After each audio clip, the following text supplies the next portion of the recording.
At this time, I would like everybody to join in and with the Revere Traffic Commission for May 18, 2017. And pledge allegiance to the flag of the United States of America and to the republic for which it stands, one nation, under God, indivisible, with liberty and justice for all. At this time, we're going to start with item number 9. We have a representative from the city's community development office that needs to get to another meeting, so we'll start with item number 9. Item number 9 is to establish the flow of traffic on the MBT right-of-way between the Hill School and the Broadway Fire Station. I would like to speak in offer an amendment to that. Okay. I have a communication from the mayor's office. And the mayor's office submits the following. The MBTA access road will remain a two-way from Park Avenue to the end of the Hill School driveway that abuts the road. Left turns will be prohibited out of the school driveway towards Broadway. The access road will be a one-way from a distance to be determined by the Traffic Commission from the Hill School driveway to Broadway. Okay, so we have to put no left turn, it's a driveway, it's coming out of the driveway, and do not enter the Broadway entrance, the signage. Is there any other signage that you think is feasible? I do.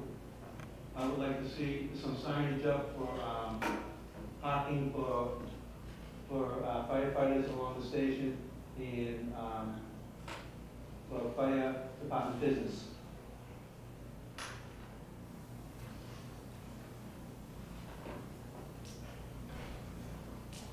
And I would offer amendment to this, that I'm in agreement with the mayor's recommendation on the traffic flow, but I want it in there that we're prohibiting public parking in that lot. It's a public safety issue. We've had someone killed by a bus in that lot. The dimensions of the lot have shrunk every which way in the rear. We were finding small spots in the rear. It never really happened. We ended up losing the rear of our lot. Along the side, the sidewalk was built. That lot has shrunk sideways. We've had accidents up there. My personnel can't get in and out in the morning or the afternoon coming and going from work. My apparatus up there for training is squeezed with buses trying to get by. Not many people are using the sidewalk either, by the way. Everyone's still walking through the water. And it's only a matter of time before someone else gets killed out there. So Chief, would you be agreeable to posting a sign that authorized vehicle parking only? I think that's the intent. There's already a sign, I think, on Broadway, basically authorized vehicles only. Do not enter, authorized vehicles, and also on the other side. I mean, I would think if we only have authorized vehicles, it should be fire department vehicles, people with business at the fire station, delivering to the fire station, MBTA buses who have to, that's their right of way coming through there. That's all we can handle. We can't handle, there's a municipal lot on Central Ave, and I think it's underutilized. It's not advertised, there's plenty of room back there, and it's only a few steps away, and no one uses that one. It's just a public safety issue to allow, it just ruins the integrity of that lot. People come, I still have people coming in every which way, and parking, and then then coming over when I'm having, we do a lot of our training up there. I have, sometimes I'll have 6 pieces of apparatus trying to park up there, and then I have people coming to the fire station, can you move your car? I want to get a cup of coffee or something. Forget it. We can't operate like that. We don't have the room. So that's why I offer the motion. I'm in agreement with the traffic flow, but with the signage, authorized vehicles only, fire, and MBTA buses coming through there, and prohibited public parking. That's what I'm asking for. And we can send that as a recommendation to Yeah. the Traffic Commission to the mayor's office and see if they're on board with that. If we get approval from the mayor's office, then we can vote on it next meeting. Just a public hearing on it. Well, that's why Frank is saying what he's saying, because we've already had the public hearing on the change of direction of flow of the traffic. This is a new issue regarding It's not allowing public, well, it is for this motion. I've sent out emails requesting, But it wasn't on the agenda. they have an unanswered. No, I don't disagree with what you're saying, Chris. What I'm saying is it wasn't on our agenda at the public hearing to change the public parking aspect. I think if we do recommend it, like Frank says, we can, at the next meeting, have the public hearing and remove it if that's what your desire is. Because The mayor's recommendation is final. Right. Expected as Right. So we're Right. adding this in. I It's a think we should change. put in authorized vehicles only, we should Right. add that. We can do that, yeah. So we've Yeah. already solved the problem, Yeah. do we get the signage up? Cutting through, you can only have authorized vehicles. I'm major concerned with all the idea of the walkway, the lighting, and the trees, is that there is no traffic on Broadway entering that lot. That's our concern. At what point is that able to be enforced by the police department? Is that something that will happen after today, or is there another meeting? Another meeting?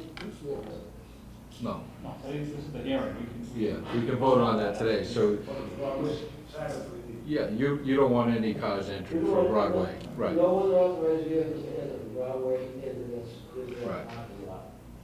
Chief and I talked about that this morning. So we could put a double sign up there, put do not enter unauthorized vehicles There only. is signage off Broadway. Right. People disregard it. Right. They're still coming.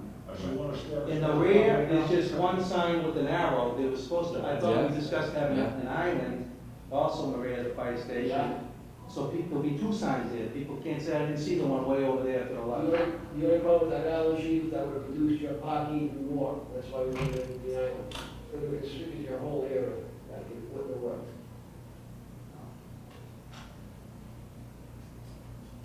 So we're all agreeable to the traffic flow plan that we Yes. discussed. Yeah. Do not enter from Broadway, and, only come in from Park Ave, no authorized vehicles coming off of Park Ave or taking no left-hand turn coming out of the school. So that's the traffic flow plan that's been established. You saying, Chris, we need to have another hearing to add the do not enter from Broadway? No, that was passed last time, Yeah. Broadway. And the front end sign in the rear of the school, the rear of the parking lot, authorized vehicle only. That has to be up for public hearing. We can put the one way in now if we want. Sure. Have it one way, two way with it. This was established before. So we can't amend this to include authorized vehicles only? Want to hold it, that was this public hearing for that? This is the direction right now, I mean, it's up to you. It is a public hearing in the parking lot, so I mean, I offered an amendment. it's not the first time we've Oh, yeah. I don't see why that can't be voted on. This is not a new issue. This has been going on for a long time now. And we've I don't been trying to disagree live with with it. you. It's been a difficult situation. The mo- And I've had firefighters have their cars hit, almost run over there. I mean, this morning, a truck was delivering to the school, blocked the whole entrance to the fire station for like a half hour. People couldn't even get in or out. It was a nightmare. Because they couldn't get into the school, had to make a delivery, so they just parked in the rear of the fire station, blocking the access road, and just started carting their stuff onto the wheel for half an hour. This is. Did we do it? Yeah. My comment is I think we should accept the amendment that Chief Wright is making due to the fact that this is the public hearing. And, you know, if there's any objection for anybody, we can, which I don't really see anybody in the audience that is here to oppose the recommendation of the chief, that we just don't take a vote on tonight. All right, so I'll make a motion that we approve the traffic flow plan as discussed and include the chief's amendment with no authorized vehicles. Put on there. Put on there, the authorized vehicle only. Put it up by house. We want the direction of traffic to be out Broadway or both ways, by house. Just out. From the parking lot on the side of the fire station, going out onto Broadway. So no One fire- way back. No one's exit. No one can enter the fire lot, the fire department lot off of Broadway? As far as the fire personnel, in the firehouse. That's right. And they exit towards Park Avenue. Can we? It's a one way, if you make Well, that. we're authorized, we'd be authorized vehicles, we could go out I should just run it. We're making that a Either way we two-way. need to go. No right turn for school traffic. We're making that a two-way for authorized vehicles only. All right. So people have to pull in and drop off in the morning, that's just not to continue to the fire department. All right. So that's 2 ways from Park Ave to the entrance to the school, right? Yes.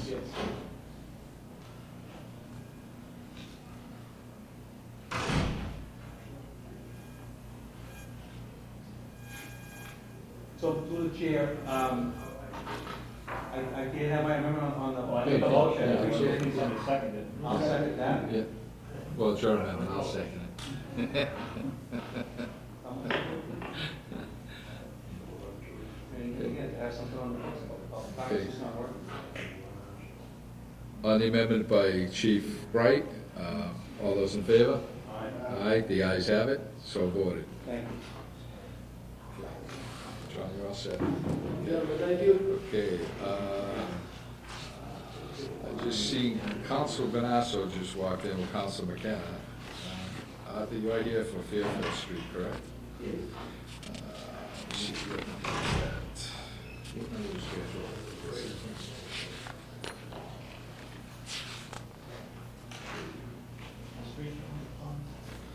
Fairfield Street. The number of this? Trying to find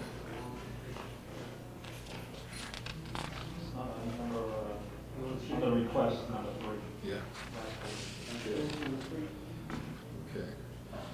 We're going to item number 3 on the request. The residents of Fairfield Street request to review the one-sided parking restriction on Fairfield Street.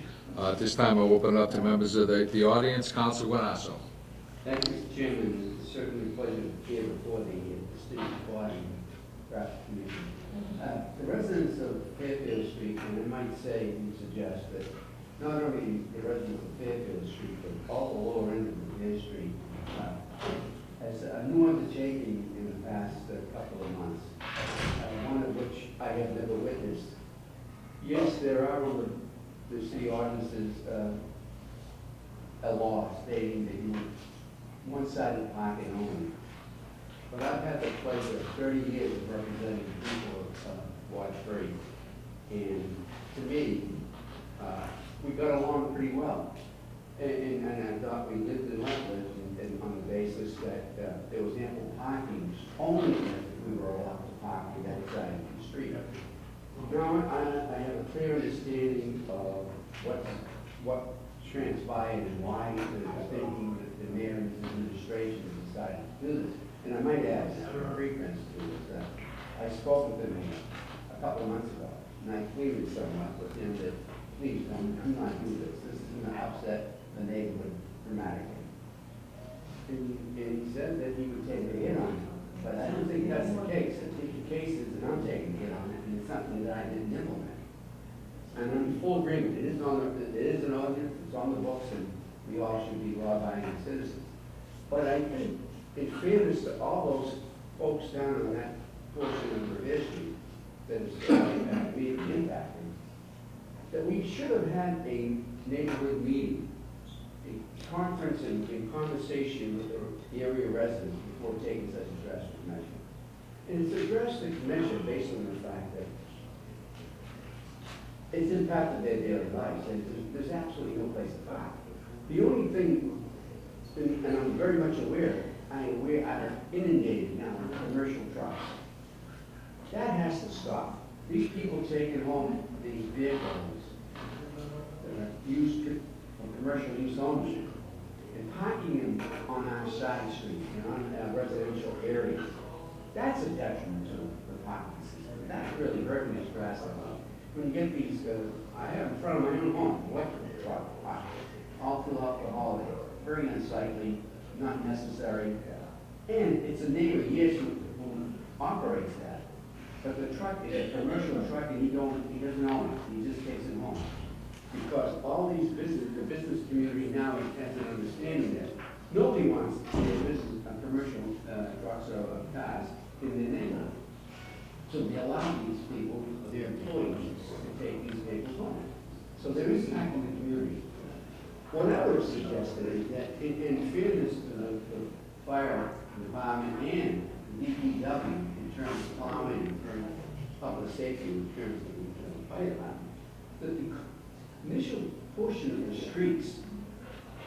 parking 30 feet in, 30 feet in, that gives the width of any apparatus get down. I do agree, there's been major abuse, people are parking right on the side, right at the beginning of the street, and that's gotta stop. People have to have understanding that public safety is a major portion of our livelihood. And it's our due responsibility to make sure that the public safety is well in hand. But to suggest that come in is automatically start enforcing this one-sided parking on folks that haven't had it for 30 or more years, without conversation, I don't think it's fair. I think that's all I think the resident, and in fact, I might add, Mr. Chairman, I'm somewhat taken aback that the people that spearheaded this didn't confront me. I had one person from Fairfield Street who vocally told me that this is what's taking place, and I applaud them for it. So they thought maybe that I was part and parcel to something that they weren't privy to. Maybe they thought it was a brainchild of mine after 30 years now I decided to have one-sided parking. I don't know what the understanding was, but it certainly wasn't incumbent upon me to take an action without having a conversation first. I would have had a conversation with each and every one of them I was impacted by that. And that's why I feel like there's so much unhappiness there, and it's rightly so. They never had a conversation with anyone, tell them this was going to take place. They came down and one day they put these ridiculous tickets all over that meant nothing. And then started enforcing this law. And I don't agree with it. I think we should have an opportunity to discuss it. And I think there are alternatives. We could work that footage backward at the beginning of each street to allow for apparatus and cars to come down. And then when people, in terms of snow removal, when people complain about not having curb to curb, they have no one to blame but themselves. So they live with that. And I think they have for 30 years. They really haven't been big complainants in that area. And I have to readily admit that. They were, the first line of attack would have been me. And they never did complain about it. And so all we're trying to do is live and let live. And city ordinances are on the books. Yes, they are. They're written for a particular reason. But sometimes they lack sensitivity as to what people really need for some relief. And I think, again, we should relook the beginning of those streets, have a setback, allowing for apparatus there to traverse those streets to allow for public safety to be held. And that, so commissioners, my plea to you, and hope you take that into consideration. And I can have an opportunity to get everybody on all those streets in fact, to get into one big conversation about how their daily lives have been impacted by this, and we can go forward. Can I ask you, Counselor, Sure. would you be willing to make Fairfield Street a one-way? Because in a two-way, and having parking on both sides, it's impossible to get by. Keeping two vehicles by. That's a conversation we can have with the neighbors, so, I mean, for me to catch judgment on that, I think there's a worthy consideration. You know, if that helps in the terms. But what I'm saying, Frank, is that very clearly that we need to have some dialogue with the people and before we implement any rules and regulations, even though they're on the books. They haven't been enforced for 30 years, I know firsthand. I've been part of it. And I never complained to this body or anybody else, or the police department, tag anybody and do anything like that nature, without first having a conversation with somebody. That's what I asked for, and I asked that this be taken very seriously and taken into consideration, and give us the opportunity to at least go over these matters. If it's very, very important to the administration, then we can sit with them, and I want them part of this process. But I don't think it's particularly fair for those red ones. Anybody else from the audience want to speak on this matter? Seeing, hearing none, members of the committee? I just have some clarification. Presently, it's one-sided parking only, is that right? And it's now only recently being enforced? That's correct. Yes. You should understand one thing, this is a political year. And candidates are out there stirring up something and giving people thoughts that really aren't true. That's why I really don't want to appear to push, because I think you're doing a wonderful job, and I think you know what you have to do. But sometimes you lose sight of the fact that residents have to be included in this conversation, even though they made a petition, and I don't see anybody here to represent it other than me. And I wasn't even part of the conversation, because I wasn't privy to that. But again, I think this is sort of like the political candidate going down and someone accusing me of being the one that created all this, and I didn't have any, that couldn't be any further than the truth. As far as the sign going up, Excuse me? as far as the sign going up, No, the sign's going up, Chris, is, there's another. what happened was that they, about 2 or 3 months ago, they went citywide. And I went to the audience book, and the sign went up across the whole city, they started doing enforcement, and up Park Avenue, that went up there, they went street by street, house by house, they had all that up there. They come over to Ward 6 in my area, that they have cars parked on the sidewalk, and then they do it up to your area. So wasn't this targeting that your district area? Right. No. Oh, I understand that, but that's the area that's been impacted most because they have nowhere to park. Yes. And it's the fault of years and years and years ago, plenty of years ago, of not proper management of how to build it in space to allow for a home. We're building a 3,000 square foot lots down there, and what do you expect when you get 18 people living in a 3,000 square foot lot now?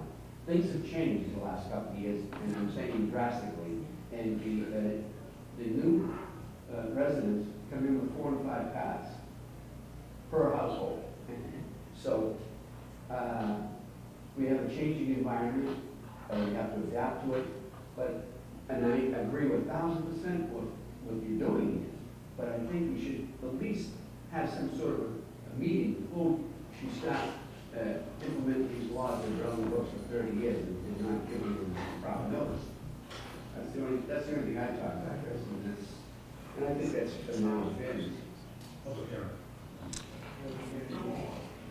Yeah, obviously, at this time, I think what the council is trying to stress is that it is something that has been on the books for many, many years, 30 years or longer, and, and just the sudden implementation of this law has kind of got a lot of people caught them off guard. And so with the request that came in from the residents of Fairfield Street, I think the only reasonable approach to this is to order to a public hearing so that they can come up and they can have their say. And at the same time, be cognizant of the fact that some of the comments that Frank Stringy had made, and myself, and I'm sure city engineer Nick Reichstrom would have to come up and measure the road, find out what the width is, and can we accommodate the two-way? And if we make them one ways, it makes it potentially more applicable to doing that, and restrictions on corners and things like that. But I think if the conversation had taken place beforehand, we might have been able to come to a reasonable conclusion as opposed to enforcing something that hasn't been enforced for 30 years. My opinion, I think, was a long time coming and necessary basically because of the changes occurring within the community. But I also think that residents should have been given some sort of awareness. And maybe they could have said, come here and say, well, how about moving the beginning of the street with no parking, very deep back, or allowing for the apparatus to traverse the streets. Well, I agree, and this is the forum that they're supposed to have that voice. And so I think what the administration has done is just enforced ordinances that were already on the books, trying to clean up a lot of sloppiness, like as you said, over the course of things. And I think that is a step in a positive direction. But having done so, each neighborhood gets impacted differently. It's not like a kind of a white wash, and I'm sure they wouldn't be objectionable to, ordering this to a public hearing, giving the people their say. And if we can implement two-sided parking in a safe manner that doesn't, put the public at risk, then I think we can do that. And Frank Stringy is right. the biggest thing with these smaller streets is having one-way streets so that the traffic will flow in one direction. You don't get bottlenecks and things like that, because, you know, some of these streets you might just be able to get by. And so, as you commented earlier, Counselor, if the corners are wide open and emergency vehicles can take that corner, we're not having an obstruction, and they can come down the center of the road, as long as traffic's flowing in one direction, we may be able to accommodate that. But to do that, it takes, you know, a collection of data and looking at things, and so that would be incumbent upon, probably most likely myself and the city engineer. Common sense is that when there's two multi-family homes, 2 or 3 family homes, you're gonna be impacted more severely than you are. Because in those days, they allowed for a 3-family home to be built. No parking. No parking. And so you're talking so many cars per unit, and it's not just, it's a few streets that are loaded with these 2 and 3 family homes that have a lot of automobiles and a lot of vehicles, and a lot of them have trucks, pickup trucks, and that's really causing havoc. I thank you very much for. Yeah, at this time, I requested we put it to a public hearing, that public hearing, all these concerns can be brought out and addressed, and we'll move forward, because I think the intent of this whole thing was to just make things that are on the books to be enforceable, to be put in correctly. And like I said, I think it's headed in a good direction, but there are gonna be situations where we have to address things step by step. And I think, you know, having the public hearing, having the people coming in, having their say, is the first step in changing the ordinance, because the ordinance is the ordinance. And the only way to change that ordinance is to have a public hearing, hear all the concerns of the residents that live in the neighborhood, put all the data, put everything together, and see how we can collectively make it work for public safety and for the residents that live on those streets. When I make the rounds at night, and I look down the street and I see the one parking, I have to admit, it gives a very nice presence for the neighborhood. It does. It doesn't give any presence to the neighborhood that will cars, you know, crowd on the street. But when I travel the streets, and I just like to see what is in the morning, afternoon, and night, and that I do quite frequently, and wow. I have to admit that it really, it makes it look like a nicer community, to be honest with you. Well, there's no question about that. And I'm not suggesting otherwise, but I'm just saying, people weren't informed, and they weren't given notice, and there's no way to just bang, it was plain on them, and that's, you know, it's a very sensitive issue. But to have outside people that haven't been around for years come in and tell a neighborhood that this is wrong, that's why I have it. Okay. Thank you, Commissioner, Mr. Chairman, I appreciate it. Any other comments from members of the commission? No, I mean, this time I make a motion to move it to a public hearing and give the residents a chance to. Do I have a second? Their concerns. All those in favor? Ayes, the ayes have it. Request number 3 will be sent to public hearing. Thank you very, very much, I really, really. Council McKenna, you've been waiting here patiently. What items would you like to, I've got a couple of them. what would you like to, So on number 7, Yeah. the amendment to isolate stop signs, I have Vinyl Street, and for that, and for a future public hearing, I would like to add a no left turn, if I can do that. And it was a motion, and it was approved, and I don't know if it's a city or a DOT thing. okay, what would that be? It's at Vinyl Street and Railroad Ave, that light. People are taking illegal left turns there, cutting across oncoming traffic. It's closed off. It's all closed off. There's a light there, they're taking, and they're going across and oncoming traffic and going down to Vinyl Street and cutting into, It's state. I forgot the name. Yeah. Victoria Street, yeah, That- Victoria Street. That's Mass DOT, DCR. Yeah.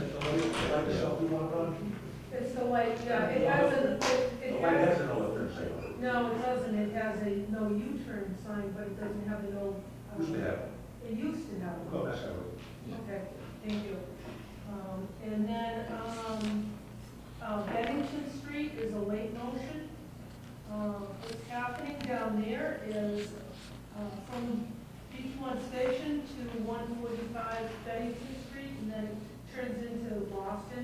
Boston has permanent parking all along there. They're putting up construction, and what's happening is because Broad Sound, Dalton, all those streets have now been turned into permanent parking. People are scrambling to find a parking space, so people that are coming from Swampscott and Lynn or wherever, they're parking on Bennington Street, and it's Okay. inhibiting the residents.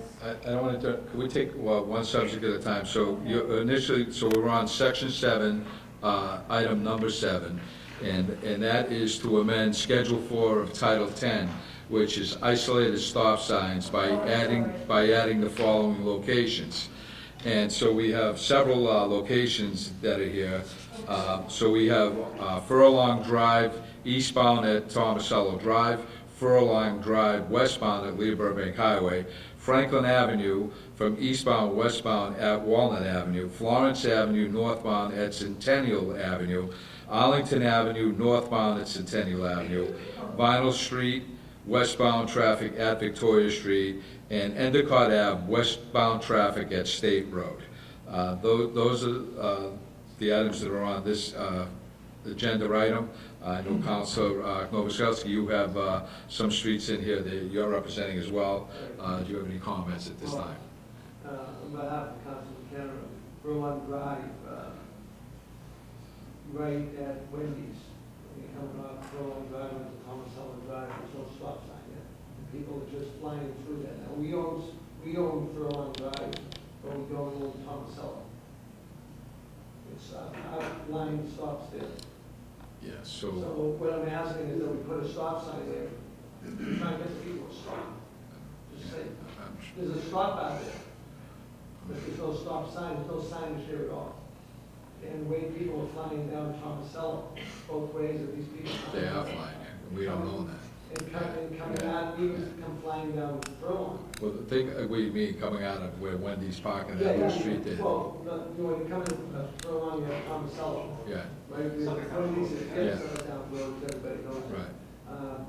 Just leading on to Tomasello, people are not stopping there, and the way the cars are flying back and forth to Tomasello, at least we can stop them on our street. We get them to stop, and actually stop it up.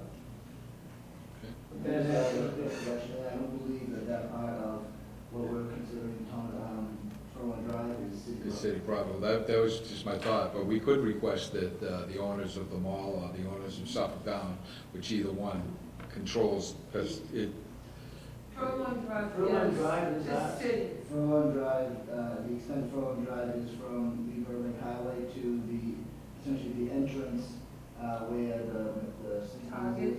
Target. yeah. It is. And that road is It's not all the way to MBS, all the way down to Tomasello. That's actually part of that parking number. Oh, okay. I thought though that there was a stop sign at that location already. No. Absolutely not. But you're talking about a stop sign on Furlong. Furlong. Yeah, it was under my impression when we allowed it to go, have them build the shopping area all the way to Tomasello, that we accepted the street there. No, we don't plow it, we don't plow it, we don't clean it, we don't do any of it. We do the first part of Furlong, like, and Mr. Well, Nation, who would we have to ask, Suffolk Downs or? Well, whoever Stop and owns- Shop property? well, whoever the, Whoever owns it now. or the management company that they're using to manage the parking lot, that we could request them to put it in.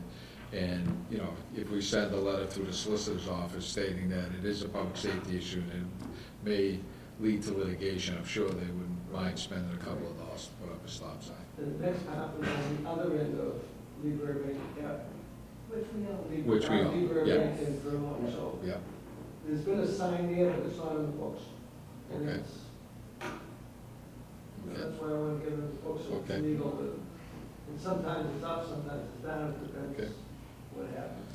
The next issue is Franklin Avenue, at the corner of Walnut Ave. On the books, it has Franklin Street at Walnut Avenue. it's Franklin So, Ave, yeah, so I want to correct that. The stop sign is there, right? The stop signs in there in both directions. But the wording is wrong. Exactly. Yeah, So it's more of a, same thing on Florence Ave, at the corner of Centennial, across from, the hydrant. Yeah, It's there.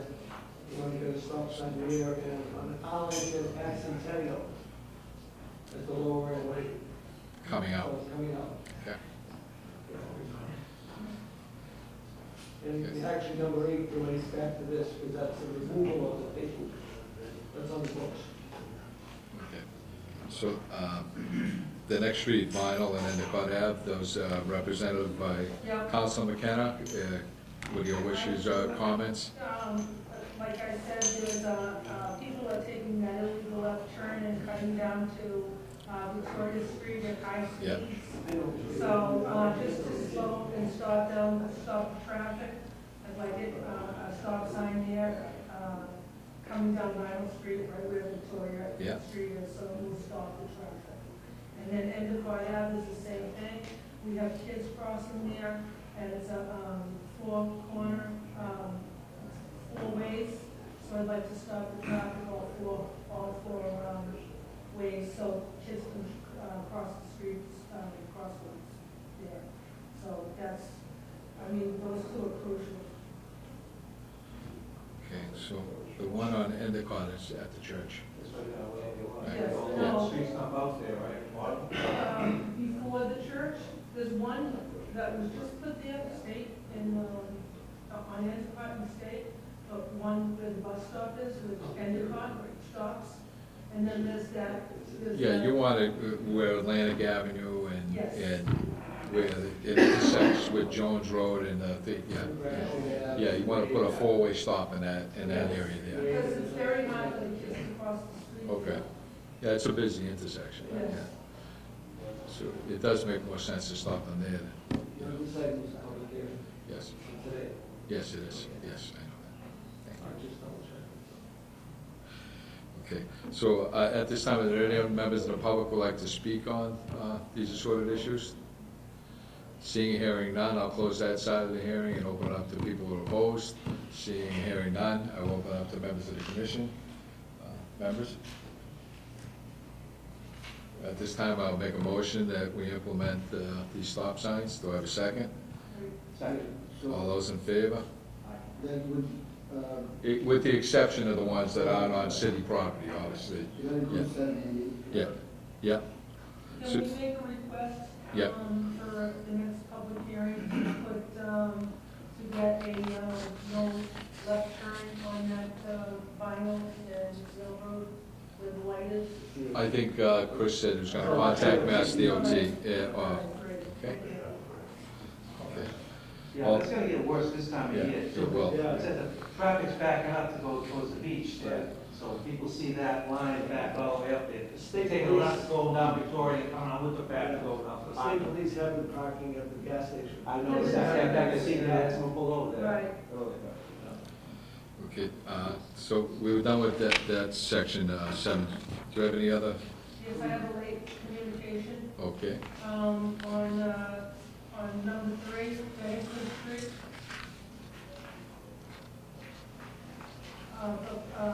Resident parking.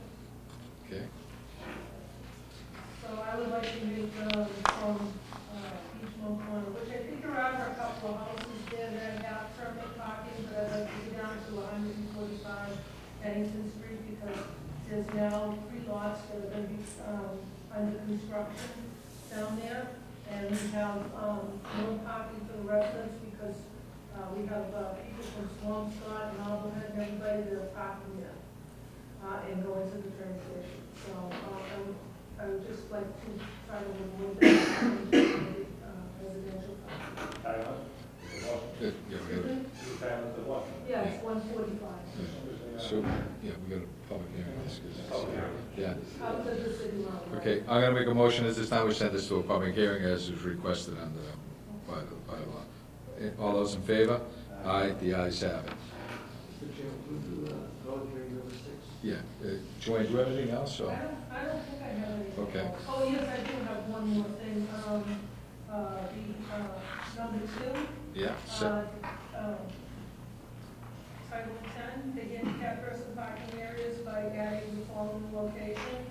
I don't know, this has been ongoing for 4 or 5 months. Peter Troni, Paul. Oh, I'm sorry. Just state your address. 146 down here. Yeah, he's been trying to get a handicap parking space, where he's living, and he can describe it better for you. Where he's living has, a large driveway, and there's really no parking, nowhere for the handicap, parking sign. So he would like to have it, put at 160 where he parks right now. And he has no problems with parking there, so. Well, I do, but, I was already told flat, I don't know, I'd rather have it across the street. Because that side of the street is emergency artery. Correct. And a snowbank ends up in that spot, that's been on the sign. Yeah. So I would rather have it across the street. I was told, well, we'd be taking up a spot in front of somebody else's house. They have a 2-car carport garage with no door. For that house across the street from it, I had pictures of it, if you need them. And I rent an apartment in that house, so the driveway Yes, is you not. don't have access to it, correct? Yeah. Correct. So, we've had a few incidences this year where we had parking bans. So I have to dig my car out and then knock down a snowbank to go to park in a designated spot.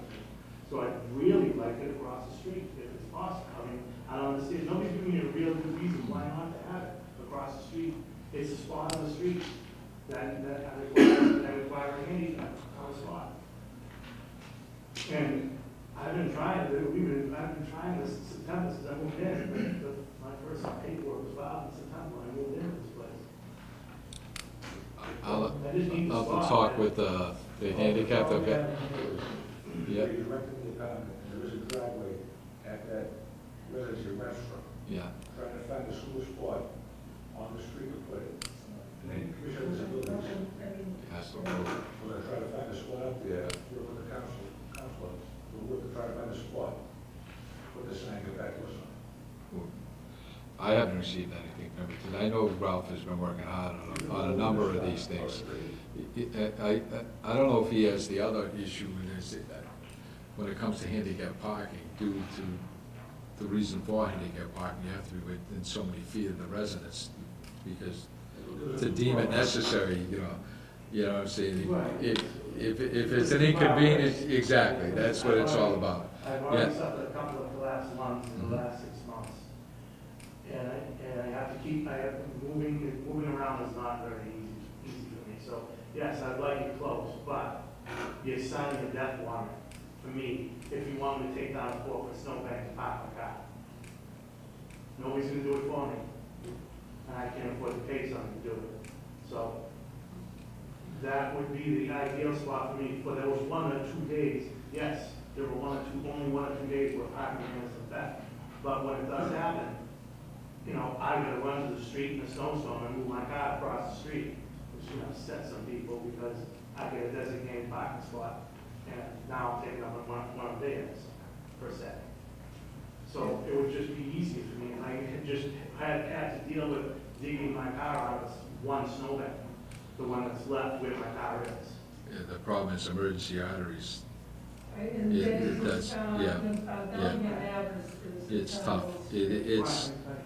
So just that one side, the side I happen to live on is the emergency artery side.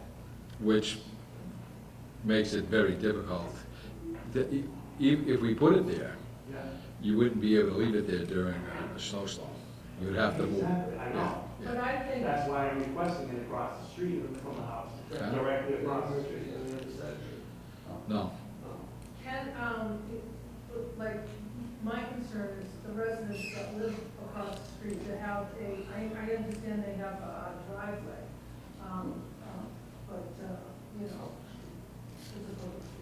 where there's two-way parking, you're supposed to put the handicap sign as close to the front door as possible for him. To put it on the opposite side of the street, you're actually violating the law by saying, okay, we're putting it farther away, for him because of his disability. like he says, it's 1 or 2 days a year, maybe 3, something, a bad year, maybe 4. And your landlord will, your landlord will. No, I understand, I'm just trying, I'm trying, obviously, at this point, before I, would vote on this, I would be looking for a recommendation from Ralph, from handicap, and what did he say? Ralph said that his driveway is extremely large. Right, And there really is no place to put the handicap sign. He questioned if the driveway was legal or not, because it was so big, but I have no idea on that. But I would, if there was a way to do this, I know it's, he has to move his car three times, but I'd rather see it going 160. Revere's parking now, which is like, I'd rather get you something than not get you something, you know what I'm saying? Right, I mean, if So- it's a settlement, it's a settlement. It's a sign. It's a I'd place rather to get him something than not have him, No, because I understand. literally, he really does have a health problem. Any night I get home after 8 o'clock, I'm parking my car where it's so far away from my house, I can't get a spot. What about, if, with the sign there, and they were against it, what happens? Okay, I understand that. yeah, because they do have recourse where it's on the opposite side of the street. We keep the sign, we want to put the sign for now. If there's a Okay. problem on the road, we'll address it again. Okay, Absolutely.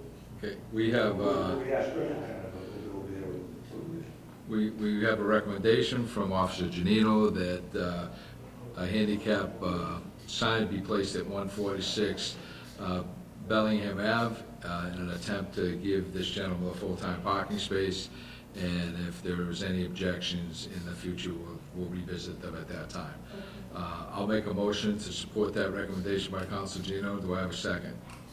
It's actually 147 is across the street. 146 is where I live. Yeah, you want it at 160, correct? I'm at 146. You want to park at 160. If that's the settlement, then Where do you want the Wait. sign to go? I want it to go in front of 147 across the street. From 147 for now. Yes. That's really wrong. Okay. Is that, Is this on the public hearing? yes, it is. This was already up. This has already been talked, it's been kicked around a couple of times. Yeah, Finalize this here with. Yeah. yeah, What number? It's in front of 147. 147. okay. Make a motion to place a handicap parking sign at 147 Bellingham Ave. Do I have a second? Second. All those in favor? Aye, the ayes have it. Okay. You're welcome. You have anything else? I don't think I have anything else, we're gonna talk about, Roland Road. Oh, yeah. What do you- This is the one that's been up for the six. Number 6 is the one. The sign's already there, it's just on the books. It's from 146. Okay, this is section 7, ordinance amendments shall take effect on July 1st, 2016. You said item 6? Number 6. on the- Number 6 or section 6? Below section 7. Okay, all right. Okay, okay. Yeah. To amend Schedule 9 of Title 10 residential sticker parking areas by adding 1465 North Shore Road. Mr. Chairman, if I may speak in favor of it. 1465 is across the street from Family Dollar Store, and it should actually show from 1475 North Shore Road up to the corner of Kimball Avenue Road. I don't know what's Tom's address. Yeah, you're right. 14, would be 73. Up to 49 and 1473. 73, yeah. 1462, which is actually from Vinnie's parking lot, the entrance of the parking lot Yeah. to Kimball. Okay.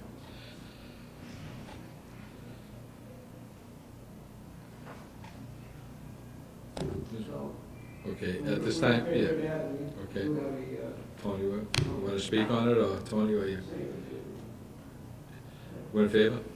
Absolutely. Okay, Absolutely. Name and address for the resident? I live at 1465 North Shore Road, I've been there for 35 years, I own the property, and, yes, I'm in favor of it, yes, absolutely. And Mr. Chairman, basically, it is an area of I understand. T, Yeah. you know, not only the MBTA stuff, but also bus stop. Yeah. So people are parking there all day long. Understand. It's just not good fun, so appreciate it. Okay, is there any opposition to this? I don't see any. So this I'll open up to this, members of the commission. resident parking from on North Shore Road on the east side. On the west side. West side, Down to Kimball. down to West Kimball, side, yeah. From Kimball to, 1465. North Shore Road, which is next to the parking lot there. so there's 3 houses there? Yes, sir. Yes. Yeah. Signs are already there anyways. Yeah. Signs were already there, this is just to clean up the record. Come on. Been a lucky guy, huh? All right, so let's clear this up. I make a motion to accept this and take a vote to affirm. Do I have a second? Second. All those in favor? Ayes, the ayes have it. Counsel? Chairman, Yeah. can we bring up number 4 on the citizen request? Okay, that's the last page. Yep. But Arlington Avenue. Yep, this is item number 4 on the request that the residents of Arlington Avenue would like to request a public hearing regarding the direction of the one-way. Counsel Novoselsky. This was approved several months ago, and Thank you. this was approved several months ago. The original request came in to be southbound from Centennial up to James Street.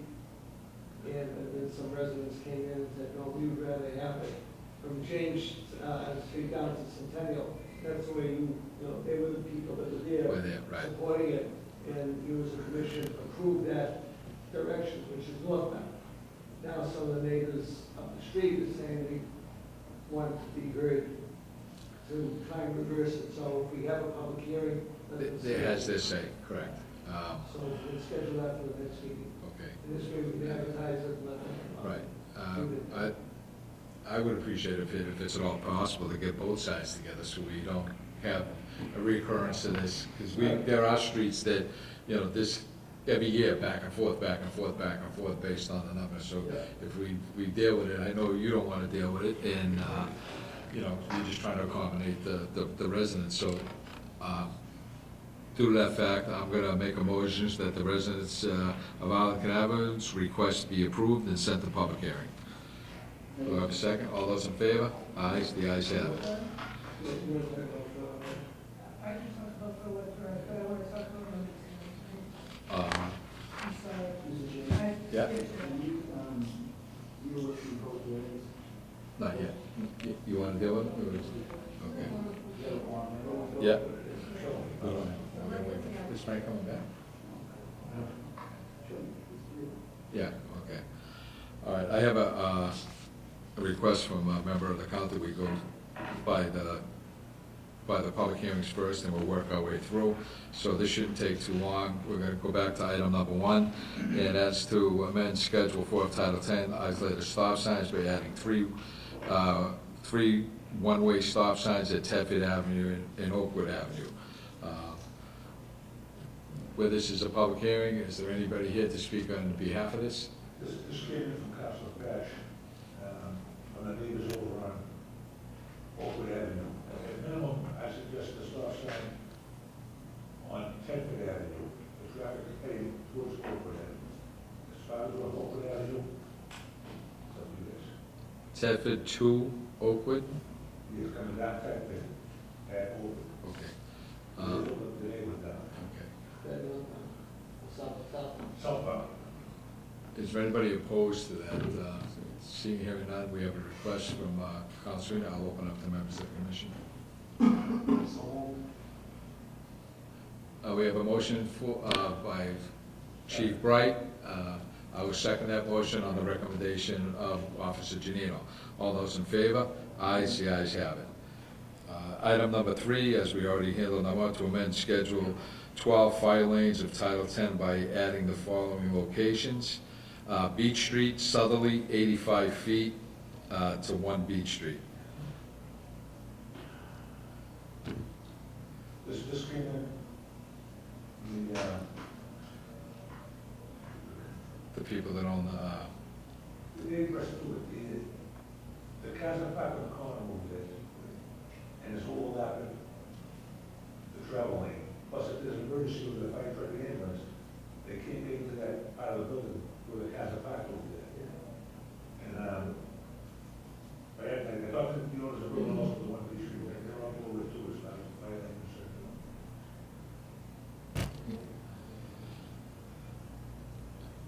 well, obviously, there's nobody here in opposition or in favor of it, so I'll open it up to the members of the commission. Chief Bright? No, I mean, we respond to that building fairly frequently, and that is a bottleneck there, with buses trying to come around the corner, the entrance to the building's right there, the parking area, so would be, that would be. Okay. At this time, I'll make a motion to amend Schedule 5 fire lanes by adding Beach Street southerly to 85 feet to 1 Beach Street. Do I have a second? Second. All those in favor? Aye, the ayes have it. Number 4, this is a request from Mayor Rego that the Traffic Commission review the following low-cost signal improvements. And there are a number of them. I'll read them off.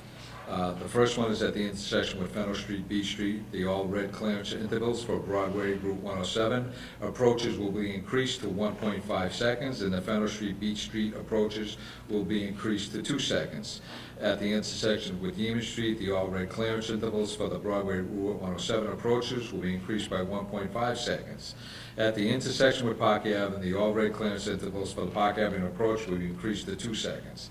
At the intersection of Central Avenue Busway Driveway, the all-red clearance intervals for Central Ave Busway Driveway approaches will be increased to 2 seconds.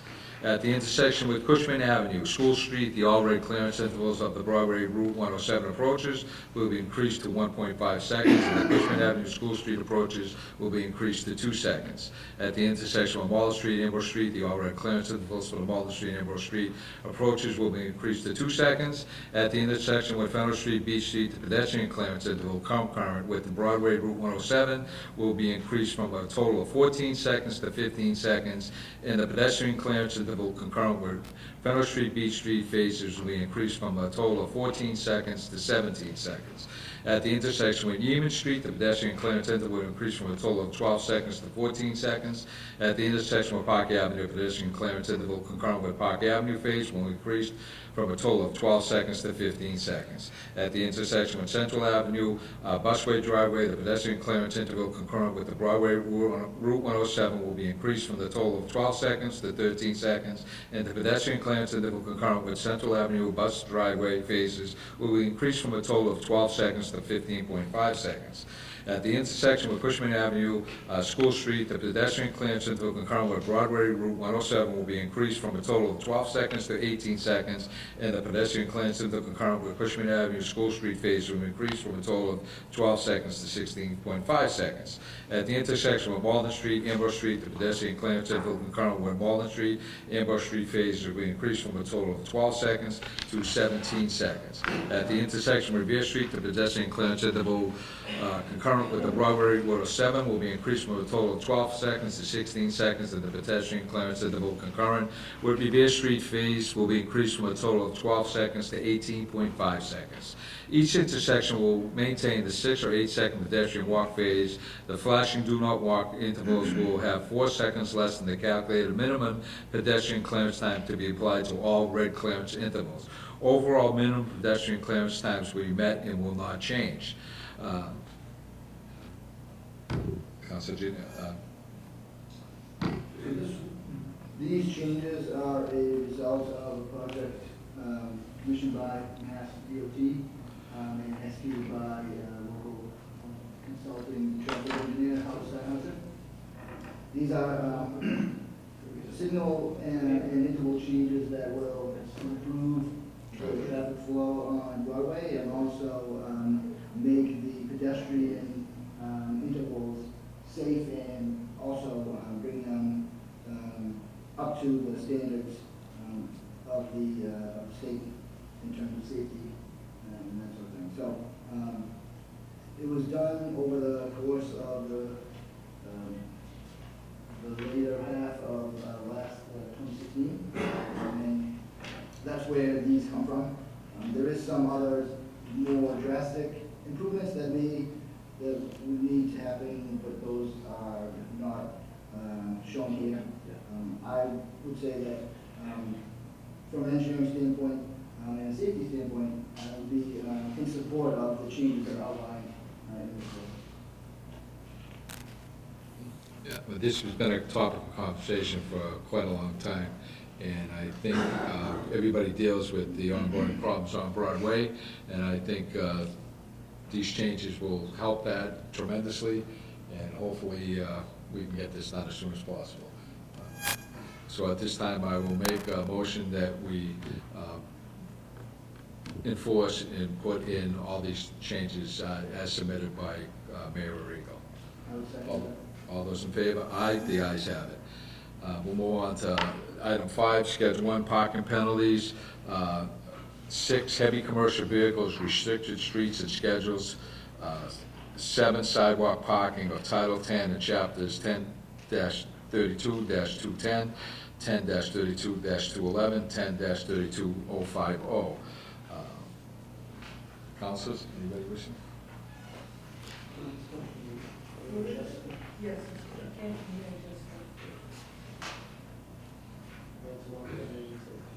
Officer Janino, do you know what to? Yeah.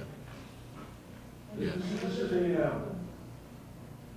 try to revise the CUS, the commercial vehicles running back. As far as the trucks and stuff, with the, visit this hearing, we should touch up on it a little more if we, there's the focus unit for it, but they have oversized passenger cars and they have passenger vehicles. That should be addressed again. and what should we do? I don't think we should be welcoming passenger vehicles. Okay. As far as a commercial vehicle, passenger cars, passenger car. Okay, what I'm going to do for the edification of the audience is to read the 2 sections in the changes that are sought, so the viewing public will understand what we're talking about. Section 1, 1032-210 of the revised ordinance of the City of Revere, overnight parking of commercial vehicles, auto homes, mobile homes, boat trailers is hereby amended by deleting said section in its entirety, inserting in place thereof the following new section. Section 10-32-210 of the revised ordinance of the City of Revere, overnight parking of commercial vehicles, oversized passenger vehicles, auto homes, mobile homes, recreational vehicles, boat trailers, and certain plates. No driver shall park or stand any commercial vehicle or trailer, combined vehicle and trailer, semi-trailer, oversized passenger vehicle, auto home, mobile home, recreational vehicle, boat trailer, transporter plates, repair plates, or dealer plates between the hours of 8 p.m. and 8 a.m. on any day or at any time on Sunday or any part of any street, way, highway, road, or parkway under the control of the City of Revere where parking or standing a vehicle is not otherwise prohibited, provided that this regulation shall not apply during the actual loading or unloading of materials. Item number A is classified as an oversized passenger vehicle, shall be defined as any vehicle with passenger plates in excess of 18 feet long or 7 feet in height. That's the classification for the oversized passenger vehicle. And this is the part that you're objecting to, Officer? Yeah. Transit vans. I'll tell you how, one the, regular F-150 pickup was 4-door cab one. Yeah, they're bigger than that, they are. 18 feet's pretty long. That's good. At 18 feet is pretty big. But it doesn't have to be over. It says and or 7 feet, so anything that's 7 feet high, right? Anything that's 7 feet by, Regardless yeah, of if it's 18 feet which could long. be, So that a could be- regular small panel van could be 7 feet high. But if it's commercial, it's commercial, I mean, that's, you know. Commercial is commercial all day long. Right, right. I agree with you. It's the passenger vehicles that I don't agree with. So are you making a recommendation that we accept all the other provisions within this revised ordinance and revisit the oversized passenger or vehicles at a later date?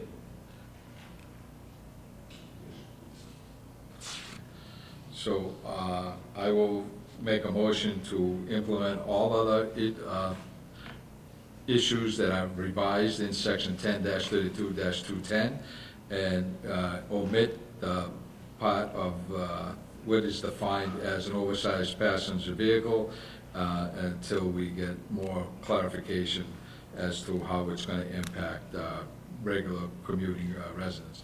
So at this time, I'll make a motion that all aspects be implemented with the exception of the oversized vehicles. Do I have a second? All those in favor? Aye.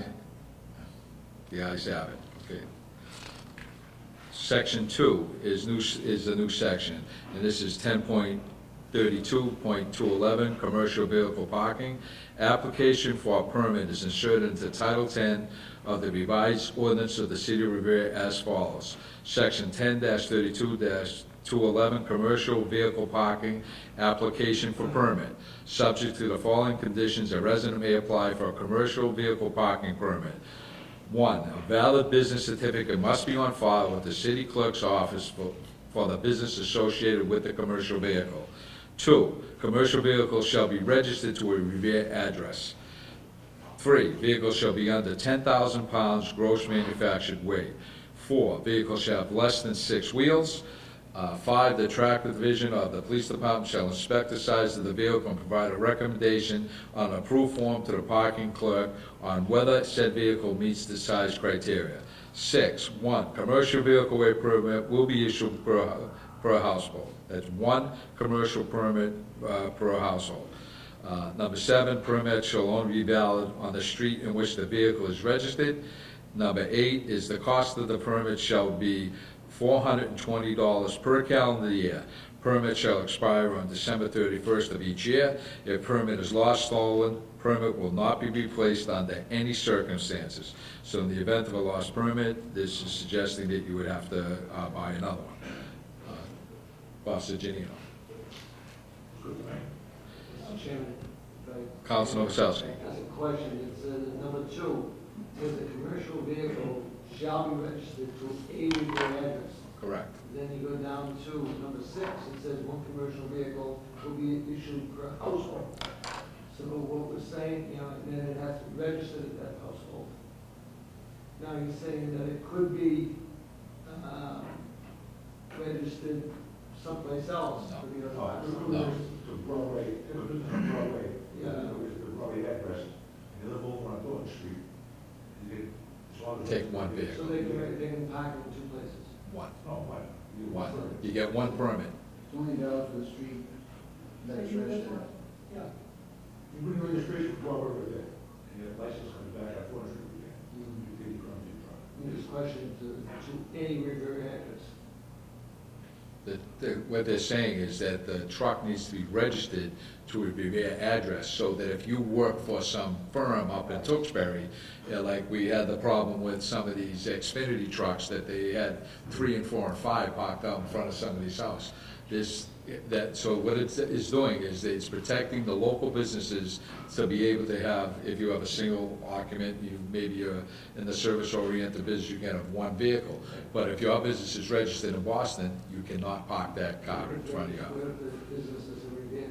If the business is in Revere, you get to buy 1 permit For which location?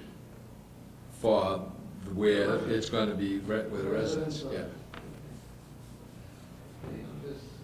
I think that may be a confusing issue. To which wish? Thank you.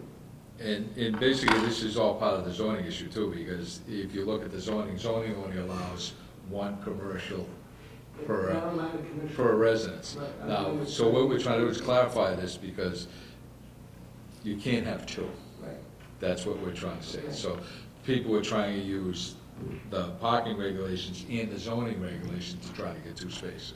So this limits it to 1 parking space per, and it needs to be registered in Revere.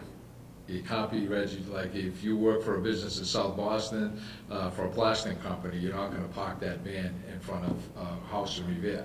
This is to eliminate, I think Council Guanasso made a pretty ample case for this. A lot of people work for another business, the businesses don't want to pay for parking or, you know, get their trucks, get the vehicles out of there, well, they're coming here and they're parking in Revere. So I would think, just on how I see things around the town, is probably gonna clear up a couple hundred parking spaces for the residents that actually live here in the city. So I think this is a great way to go about it. And so, at this time, do I have, General Parker, anybody have any comments? Seeing and hearing none, open up to members of the commissions. And Make a motion for that. I'll second that. So all those in favor, ayes, the ayes have it. So we'll move on to section 3, which is Schedule 7 of Title 10, sidewalk parking is hereby amended by deleting Schedule 7 in its entirety.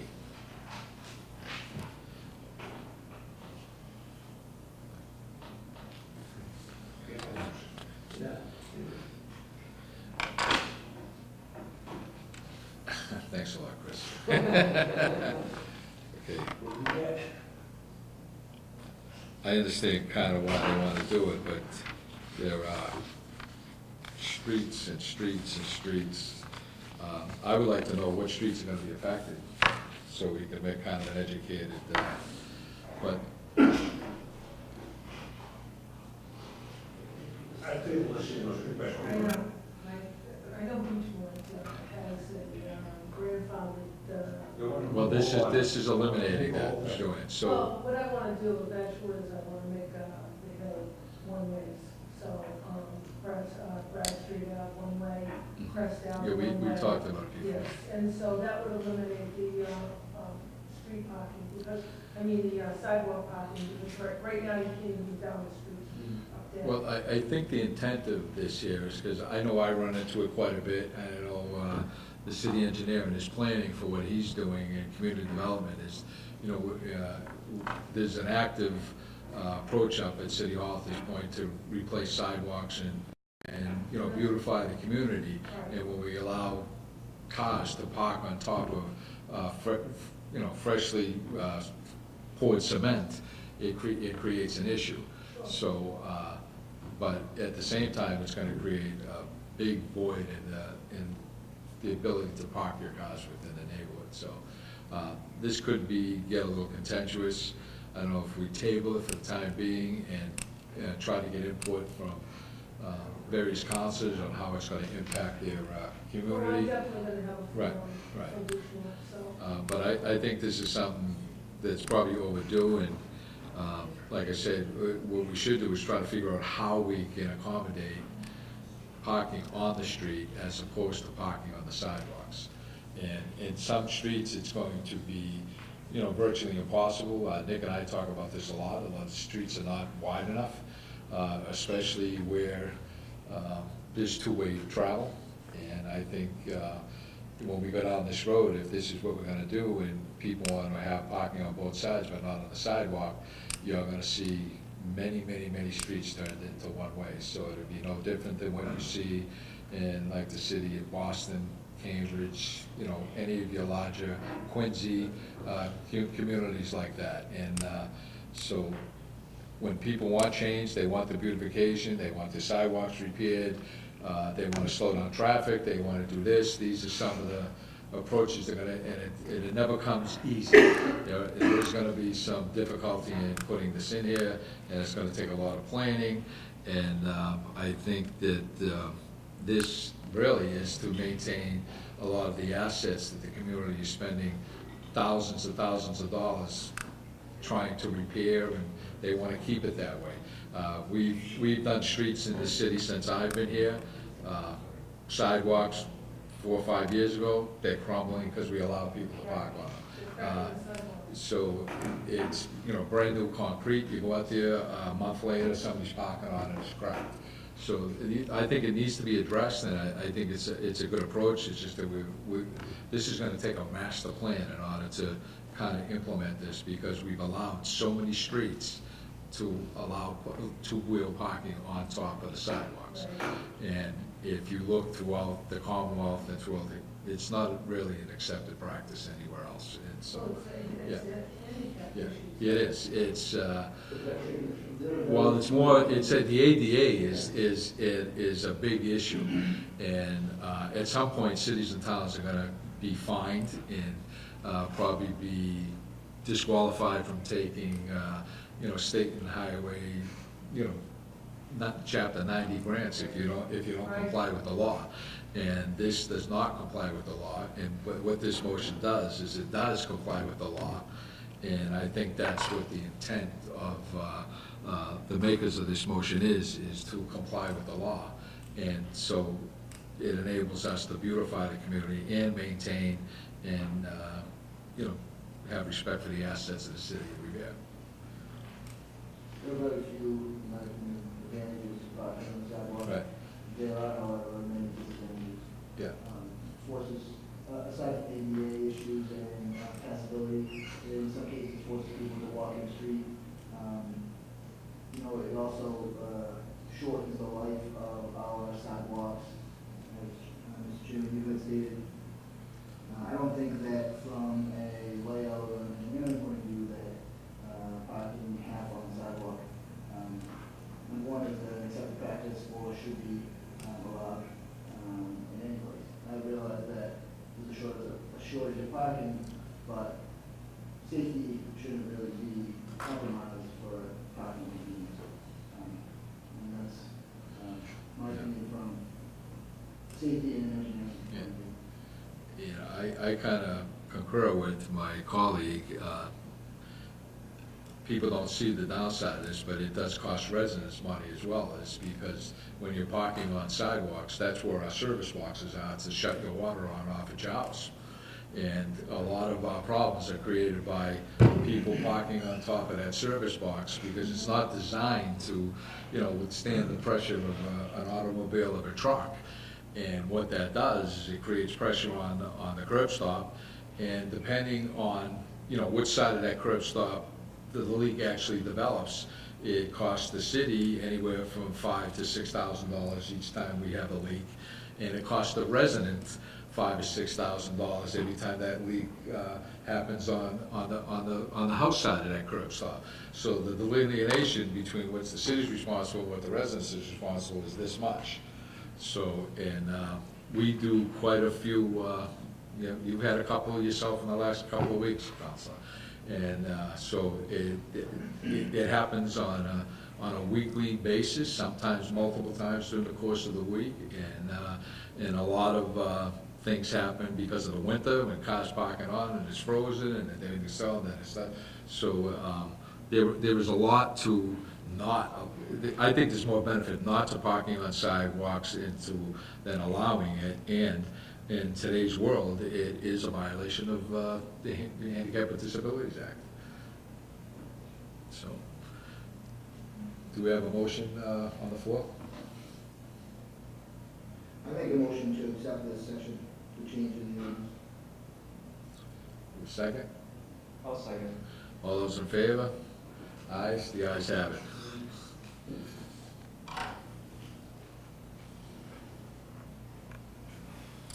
Okay, section 4 is 10-32-050, resident parking applications for sticker is hereby amended by deleting subsection E in its entirety. E, there shall be resident parking permits for commercial vehicles where the following circumstances exist. 1, the commercial vehicle is registered to a Revere address that is otherwise entitled to a Revere resident sticker. And 2, the vehicle is of the size allowed to park at all times on city streets, i.e. less than 6 wheels, a carrying capacity of less than 1 ton, and a gross vehicle weight of less than 10,000 pounds.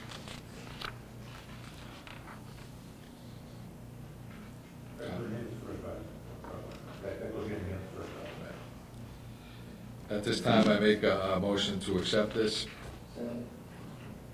All those in favor? Aye, the ayes have it.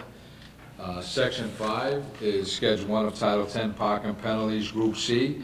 $25 is hereby amended by deleting C-17, overnight parking of commercial vehicles.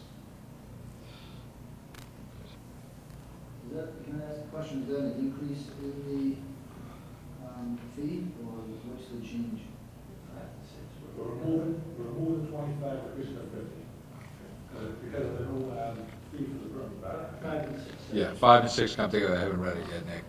And, okay, so now that you clarified that, Officer Giannino, Schedule 1 of Title 10, the parking penalties Group D, $50 is hereby amended by inserting D-17, overnight parking of commercial vehicles, oversized, which we omitted from the overall acceptance of this, so I would make amendment that delete the oversized passenger vehicle as under the recommendation of Officer Giannino previously. So it will be commercial vehicles, RVs, and other plate or vehicle types as defined by RRO 10-32-210. Councilman Does that Sessom. include taxis, deliveries? That's the ordinance. That's a different ordinance, yeah, it's a different, yeah. Okay.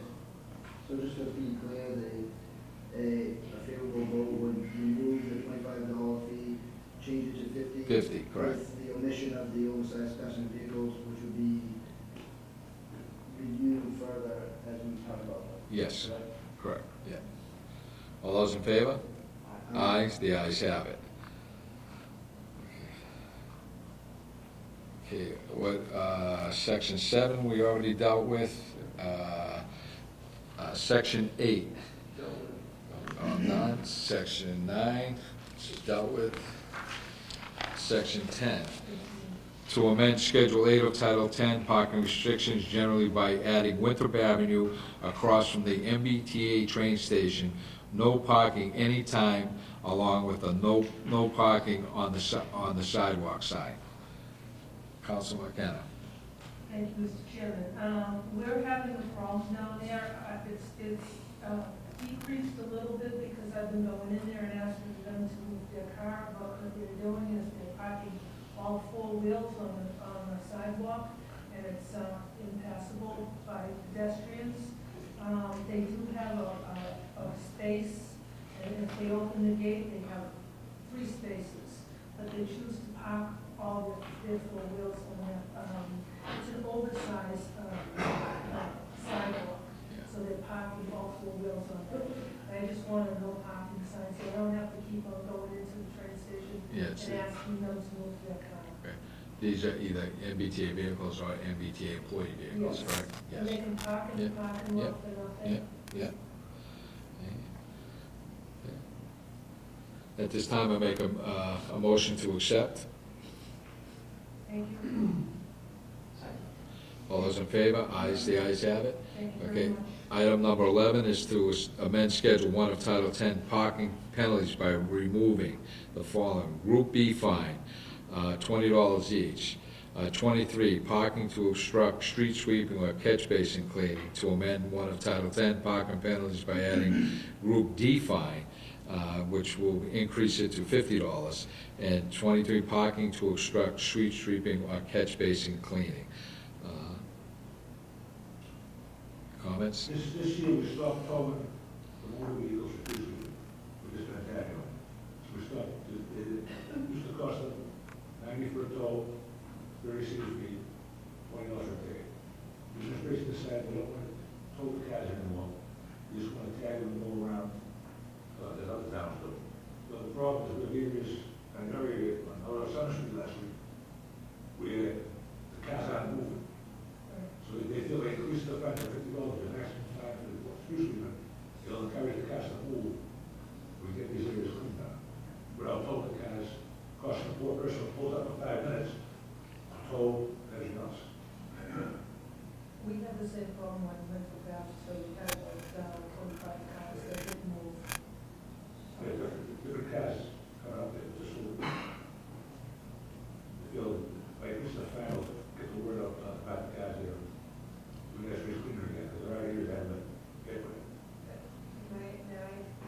Sure. say something to it. And also, I talked to Ashley about them making the announcement, because all they're doing is, a lot of people are hearing the siren, that they're going up and down the street, they're just blowing the siren. So I'm asking Ashley for them to say, please move your car now, because they were doing an announcement 2 years ago, but their PA stopped. You're gonna plan that, so. Yeah. Oh, There's no yeah. conversation plan about that, they're saying, why would we go out there? Because somebody Because knows. somebody else people with their car out there. This guy's a move, the one guy's not move, they got no money. Everybody's They're running the table, and the age of the planning, we start announcing. Oh, I see. But don't you think a loud siren going up and down the street is also, I can't tell you what's in. I can't repeat it. $50 out there. Mr. Chairman, if I may, I'm not, I'm twixt in between on this, knowing that for the last 40 years, the Shirley Ave area has been swept and towed and tagged. And what's been happening in some of the streets, specifically, cars are not moving. And lately, they haven't even been tagged. And the street sweeper comes by and goes around them, and that car doesn't leave for 2 weeks, then that portion of the street is not being swept. So, you know, I know that my folks have been used to towing for many generations. And I told the mayor this, I know several members of the staff don't agree. You know, this was their idea, but Shirley Ave has been, Not working for you. it's not. Not working for you. And the people in Shirley Ave, you know, unfortunately, you know, they're all from other countries, and they're not used to really cleaning in front of their homes, you know, but Blunt Street, all the cars, they move. And it's been good, you know, it's actually good on Blunt Street, but some of the streets are horrible. Mess. And the trash is even collecting in your catch basin. Catch basins, yes. So, I don't know what the real answer is. I can speak to this, council. I think the biggest problem that we did have is that since we started just tagging, the clerk's office is not out on the street, because obviously, you know, we're down at Shirley Ave at 7:30, 8 o'clock in the morning doing this. The clerk's office has not responded with parking clerks, as they don't start till later in the day. I know that the mayor himself personally, because I was involved in that conversation, has had conversation with the officials at the police department, insisting that they come about, start getting down when we get there in the morning and tagging these cars. So I think there was just a little bit of a communication break as to, you know, they stopped the towing, and so you can't tow without the police officers, so we always had the police officers when we were towing. And now that they're not towing, and that the clerks are doing it citywide, it has impacted your area, because we start so early in the morning, and they're not even available to us at that time to do the tagging. So I know this conversation took place just in the last week, that I know the mayor has instructed the police department to help and assist this, my department with tagging and towing. That's, I was part of that conversation. I don't know when it's gonna start, but I know that conversation has taken place, and it should remedy itself, and, you know, we'll give it a little bit of time to see if it's effective. I don't know what the answer is gonna be, but I do know that catch basins for me has been a difficulty, especially Hitchwan, Sumner, Revere, in Sumner, Even Campbell. yeah, Campbell to a certain degree, but Sumner, Thornton, and Hitchwan are difficult for us, because, as you know, Carl, so the main drainage area runs through the belly of those hills that come down like that. So when those catch basins get clogged, we've had pooling so far. You know, we've been able to go out there and catch it a little bit, because we had some advanced knowledge that we were gonna get a rain. The thing that does scare me is that if we get one of these thunderstorms in the middle of and we're not prepared, because it rains in Revere, but it doesn't rain in Boston, it rains in, those are the storms that catch us by, but that hasn't happened yet. We're just gonna wait and see. I think the administration's thought was to be, less punitive to the residents in the area by not towing their cars and costing them $135, $150 and, you know, cutting that by a third, by 2/3. It sends a message, you know, if Yeah. we're going to tell them, move your car. Right. The other thing I wanted to ask Mr. Chairman is, would it help the council to make a motion to have these meter technicians or whatever they are, meter maids, start earlier than 8 o'clock? Well, And so that might help you, because they are starting at 8 o'clock.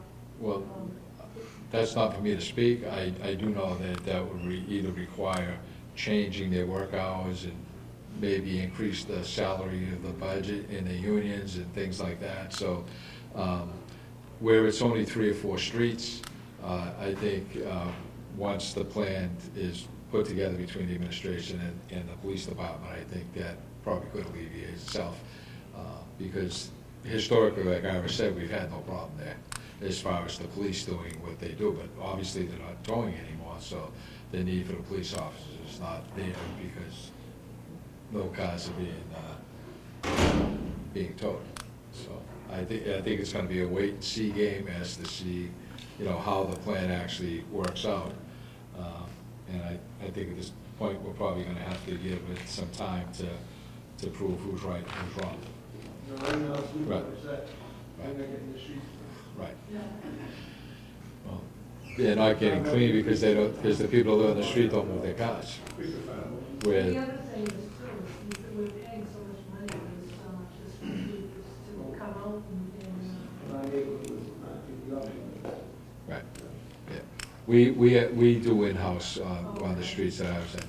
But that is also on the revision, Council McKenna. We were looking at, you know, how we spend our money on street sweeping and what is the necessity to do street sweeping in certain areas, because everybody gets equal attention, every street gets swept twice a month, and whether certain areas that need maybe more sweeping because they're, you know, closer to a commercial area or, you know, they're much denser neighborhoods. There are some areas within the community that we sweep, we send the dump truck out because we collected debris, we have to dump it, that the sweeper does the whole route and doesn't leave a pile this big. You know, so that, you know, the way that the street sweeping program was put together is that it was fair and equitable to every single street in the community. Whereas, you know, they may be, especially in your location, maybe we do your area 2 or 3 times a week instead of once. Why do another area in another part of the city that is spotless, except for the one time we do clean sweep? I mean, there are some neighborhoods and some streets within the community that you could literally get away with sweeping it once a year and you'd be clean because or even once a month, yeah, or twice a year or something. So that's something we're looking at also, is to get a bigger bang for our buck, like you said, Council, that we are paying a lot of money to our contractor. We are paying a lot of money to maintain our own sweeper. Our sweepers are very, very, well, it's a funky mechanical machine. It's got a lot of moving parts, and they're very expensive. They're, you know, close to $250,000 these days, and it costs, you know, heavy maintenance to keep them running, so, yeah. Yeah, a lot of that too. Yeah. Mr. Chairman? Yes, Council. Can I make a motion to approve item number 11? Yes. We have a motion, we have a second. Second. All those in favor, ayes, the ayes have it. Okay, so we're on to request. First request is that the mayor requests the traffic commission to implement traffic regulation on Warren Street as follows. Establish Warren Street as a one-way headed north from Yeaman Street south to South Cambridge Street. Eliminate the no parking regulation on the odd side of Warren Street from Yeaman Street to South Cambridge Street except during snow emergencies.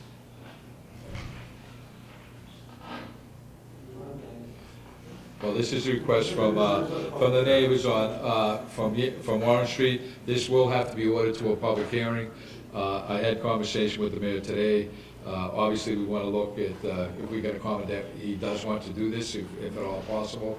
And we're going to see, obviously, we got to go up and measure the street, make sure everything's going to is gonna work, we just don't know if that's gonna. So at this time, I ought to just do a public, motion to order to a public hearing. All those in favor, you wanna stand up and have, come? Sure. You can sit down, make yourself That fellow was talking about the, I don't know, the fellow that just left. Yeah. He was talking about safety, about parking on the sidewalk. Yes, Well, you know, you moved 40 cars from the other side of the street to our side. I understand, Which it doesn't fit. it's Now, not, my daughter gets home at 3 o'clock in the morning, yeah, okay? And she's gonna walk either one street or two streets. There's no spots on that street.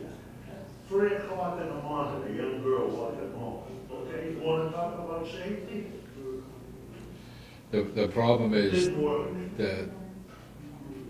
the disability laws require the cities and towns. Make it one way, we said that. Well, we can, but at the same time, and I think that's what the mayor is requesting here, is to make sure that we can do that. Right, so at the same time, you gotta find out if it's gonna work, because if we're gonna allow parking on both sides, you gotta find out the width of that street, because now once you have parking on both sides, can a vehicle travel down the middle of We this? had it last winter, and the trucks had no problem. They were parking on the sidewalk, it's different now. No, the end of the winter, they were not. Well, we're gonna measure it, and we'll have the survey. We're measuring Main Street, Well, that's not on here, so. well, they got parking on the sidewalk. Well, that's just been eliminated.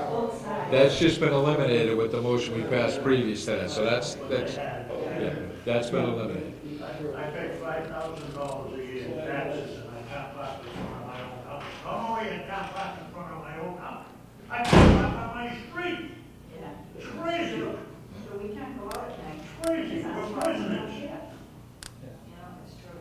Well, we understand the nature of That didn't work. What you did not work. That one side parking did not work. It's not a matter of not working, it's the law. You cannot block a sidewalk with a vehicle that will obstruct, so what do you? It did Well, not work what you did.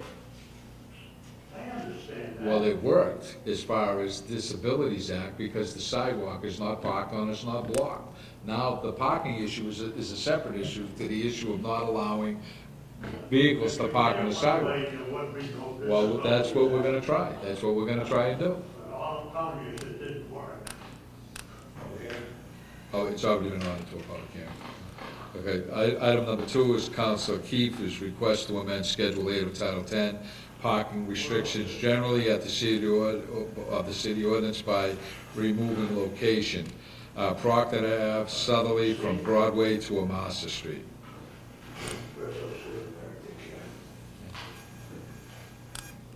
Take care. Chris, The disconnect from Council Keith also with the Broadway after Broadway to Master Street used to be from the old Barrow School, the Broadway, no parking only. Then a couple years ago, they changed it from Mass all the way down. Never moved it out. Recently, we put the sign back up again. so it's a house cleaning, This is two residential, and on the upper end of Parker Avenue. The lower end, you can't do it, from the nursing home down Broadway to Boston. The bus route, you can't do it. You go up maybe Green Street or Adams Street, Massa, possible. I had that conversation with the mayor's administrative assistant just prior to the meeting, where we had discussed that, and I know Mr. Rystrom had to leave, but I think, Chris, it's entirely possible to do this from Adams all the way up to Main. Yes, yeah. So we're gonna take a look at that, and if it can be done, we will do that. So, but at this time, we need to order this to a public hearing, so I make a motion at this time to order this to a public hearing. Do I have a second? From Adams to Massa. To a mass. All those in favor? Aye, the ayes have it. And we have item number 5 on the request is a request from Council Patch to amend Schedule 4 of Title 10, isolated stop signs of the city ordinance by adding a four-way stop sign at Grover and Augusta Street. I spoke with Councilor Patch about this a while ago. Since they put the gas station on the block of Security Yeah. at Augusta Street, they've been using Augusta Street as a gas station. I was sent a video from one of the residents up there, through Councilor Patch, of a car moving across over 40 miles an hour. I watched the video and I was like, whoa. This area, there's been a lot of accidents there, a lot of accidents. That's what I'm getting at. Okay, at this time, I make a motion, we send this to a public hearing. Second. All those in favor? Aye. The ayes have it, order to a public hearing. Item number 6 is communication from Joe Gravellisi, who would like to request the Traffic Commission to have a final vote on the handicap parking application at 80 Tree Valley Road. What are the wishes of the commission? There's nobody here to speak on it. I've had the opportunity as well, as I know you have, Chris, to visit this location, not just once, but probably 2 or 3 separate occasions. The residents here are kind of persistent on being granted this handicap parking sign.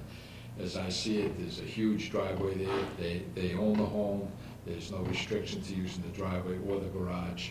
It's pretty close to the front door of their home. The other issue is that if this could be accommodated because it was in a neighborhood that wasn't dense and required additional parking. There's no parking on one side of the street up there, so it's a difficult street to park on to begin with. And whereas technically this is really against the rules of granting a handicap sign. So at this time, I'm going to make a motion to deny the application for a handicap parking sign at 80 Tree Valley Road. Second. All those in favor? Ayes, the ayes have it, the motion to deny has been passed. This is a motion made by, a request from Mayor Brian Arrigo, who would like to announce the City of Revere's adoption of a 25-mile speed limit. Please see attached document. Here's what it is. Yeah. We've already, I've already been in contact with the mayor's office on this. We've already ordered a dozen signs that will be put up around the city time, but I'll read the communication. Pursuant to section 193 of chapter 218 of the Acts of 216, I am writing to notify you that the City of Revere has adopted the local option in Mass General Law, section 90, subparagraph 117C, to reduce the statutory speed limit on all city-owned roadways within a thickly settled or business district in the City of Revere from 30 miles an hour to 25 miles an hour. Our planned date for adoption of this statute is in June of 2017. A copy of the City Council votes enclosed. If you require any further information, please contact Mr. Joe Gravellisi in the Mayor's office at 781-286-8111. Sincerely, Mayor Brian Arrigo.